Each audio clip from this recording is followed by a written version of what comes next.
مثلاً 2-3 دن پہلے ایک اسرائیل نواز کانفرنس ہوئی جس کا نام آسما جہانگیر کانفرنس تھا۔ آسما جہانگیر صاحبہ کا انسانی حقوق کے لیے ایک جہاد کی طویل تاریخ ہے۔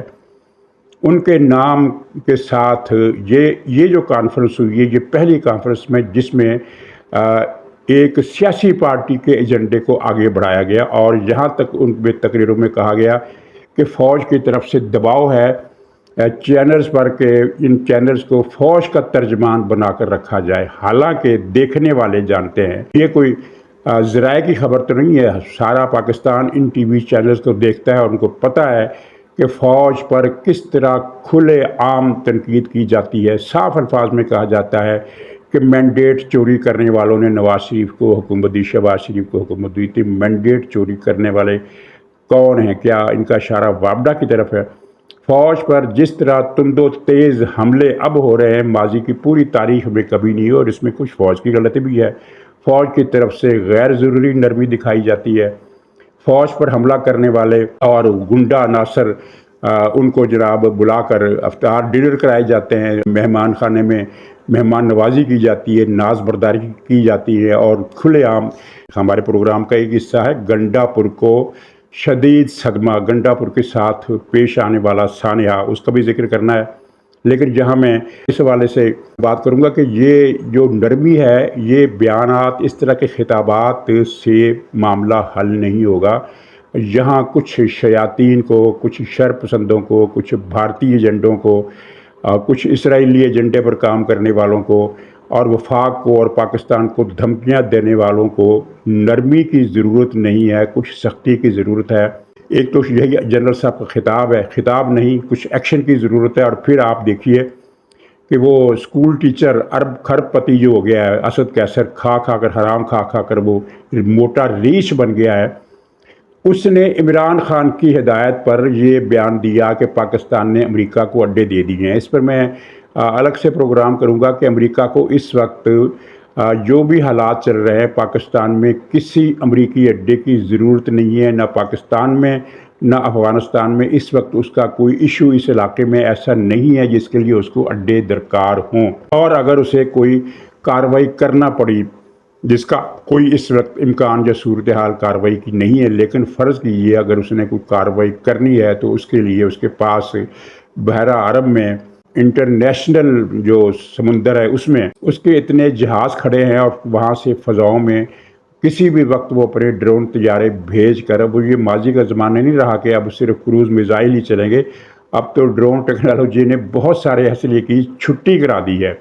بہت بڑا کوئی بم گرانا ہو تو پھر وہ امریکہ کا بڑے بڑے جہاز جو ہیں، ان کے اسٹیلتھ ہے یا B-52 ہے، اس طرح کو اور بھی ان کے پاس کتنے طیارے ہیں وہ استعمال ہوتے ہیں، لیکن عام کارروائیوں کے لیے اب تو ہوائی جہاز بھیجنے کی ضرورت ہی نہیں ہے۔ تو خیر یہ سارا جھوٹ ہے، اور اس جھوٹ کی منظوری عمران خان نے جیل سے بیٹھ کر دی ہے کہ اب اس جھوٹ کو آگے بڑھاؤ کہ امریکہ نے پاکستان نے امریکہ کو اڈے دے دیے۔ یہ سارا جھوٹ سب جانتے ہیں کہ یہ جھوٹ ہے، کوئی اڈا نہیں دیا گیا، لیکن سوال یہ پیدا ہوتا ہے کہ یہاں تردید دفتر خارجہ نے کی، کیا وہ کافی ہے؟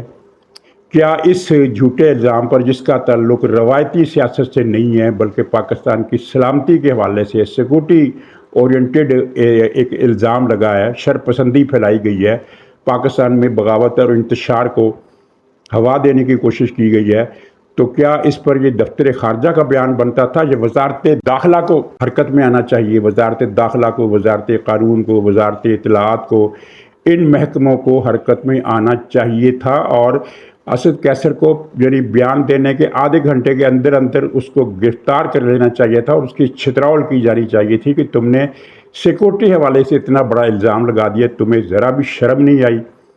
اور یہ حرام خور جو ہے، یہ آج سے یعنی 8-9 سال پہلے تک پرائمری اسکول کا ٹیچر تھا، تو اب اس کے اثاثوں کی مالیت جو ہے، جو یعنی ظاہر شدہ اثاثے ہیں، ان کی مالیت اربوں روپے میں ہے، ارب پتی ہو گیا یہ۔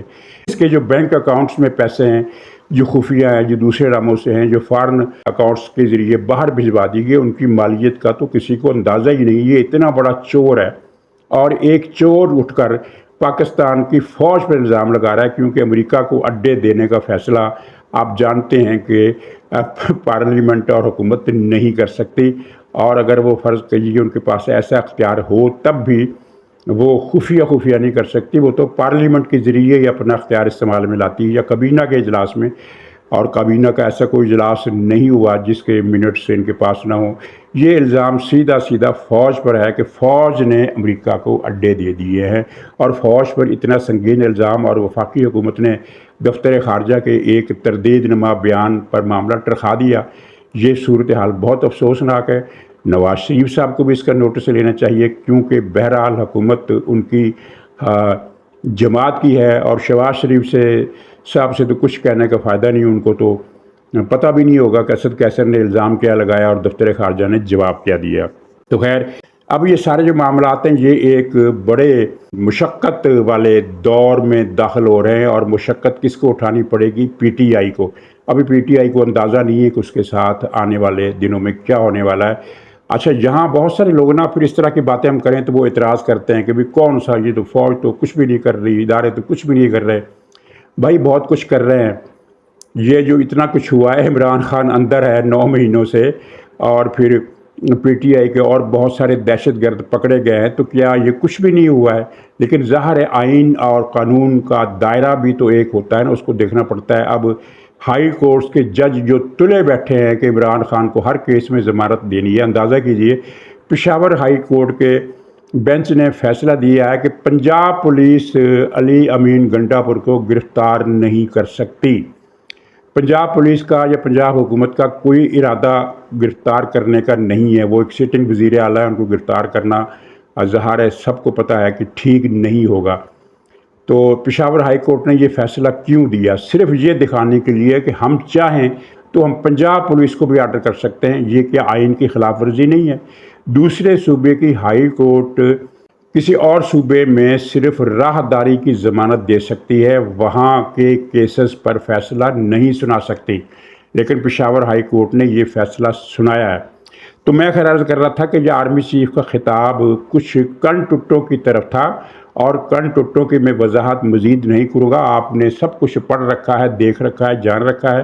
میں یہ بتانا چاہتا ہوں کہ مجھے جو لگ رہا ہے وہ یہ ہے کہ یہ کن ٹٹے جو طویل عرصے سے اپنے اختیارات کے بل پر مخالفوں کا جینا حرام کرتے ہیں اور مالی مفادات کماتے ہیں، کروڑوں اربوں روپے کے ٹرک وصول کرتے ہیں، زمینیں وصول کرتے ہیں، قطعات اراضی وصول کرتے ہیں، پلازے بنواتے ہیں اور فلیٹ خریدتے ہیں، خریدتے نہیں ہیں، چھینتے ہیں، ہتھیاتے ہیں، اور پتہ نہیں کیا کچھ کرتے ہیں۔ تو یہ کن ٹٹوں پر آزمائش کا دور بھی اب شروع ہونے والا ہے۔ یہ آہستہ آہستہ ہوگا، اور جیسا کہ آرمی چیف نے کہا کہ اداروں کو، فوج کو اپنی آئینی حدود کا علم ہے، تو یہ بات نوٹ کر کے رکھ لیجئے، کیونکہ یہ کوئی جنرل مشرف کا دور نہیں ہے کہ جسے چاہا پکڑ کر مروا دیا، جس پر چاہا بم پھینک دیا اکبر بگٹی کے غار کی طرح، جہاں چاہے بمباری کر دی، جہاں چاہے مسجد کو آگ لگا دی، اور فاسفورس بم سے 4 سال کی عمر کی بچیاں بھی زندہ جلا دی۔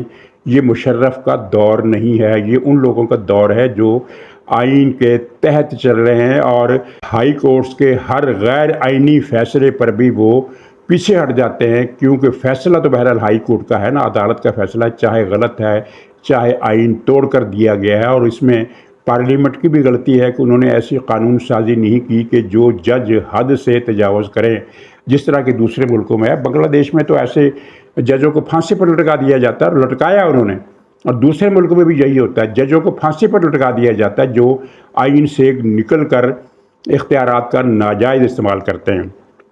تو یہ کن ٹٹوں کے لیے ایک بری خبر ہے کہ بدیر نہیں، چلیے جلد بھی نہیں لیکن بدیر بھی نہیں، تو درمیانی عرصے میں ان کا یہ سکھا شاہی کا دور جو ہے وہ اب ختم ہونے والا ہے۔